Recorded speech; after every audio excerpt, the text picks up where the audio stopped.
En marge de la grande fête du triomphe, où les élèves officiers des écoles de Saint-Cyr-Couët-Quidan tournent la page de leurs études, l'été 2014 place la 5e édition du Festival international du livre militaire sous le signe des commémorations.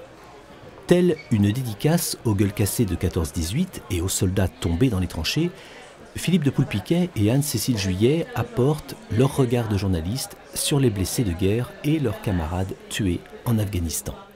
On ne fait pas un beau livre sur le sujet, on ne fait pas de la publicité, on ne fait pas de la communication. On aurait pu demander au ministère de la Défense de coéditer ou autre. On n'a pas souhaité le faire pour garder cette liberté de ton.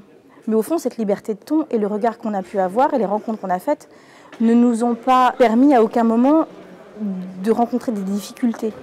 Au final, ce n'est pas un ouvrage critique parce que ça n'avait pas lieu d'être. Tout ce qu'on a vu et tout ce dont on témoigne, ça s'est passé comme ça. Dans ce festival éclectique, les plus jeunes auteurs ont aussi voix au chapitre. Voici Benjamin Massieu, 24 ans, prof d'histoire, passionné par les 177 soldats français du commando Kieffer ayant débarqué en Normandie. Ce contact privilégié avec les vétérans, avec la famille Kieffer, j'avais accès à des archives inédites. Je me suis dit que c'était l'opportunité de retracer le parcours de Philippe Kieffer et l'épopée de ces hommes, puisque ça n'avait pas vraiment été fait par un historien jusqu'ici. Et moi, ce que je voulais apporter, c'était un regard plus scientifique. Même si l'histoire militaire est écrite avant tout par les soldats qui la vivent, les élèves officiers des écoles ne sont pas insensibles pour autant à la plume civile.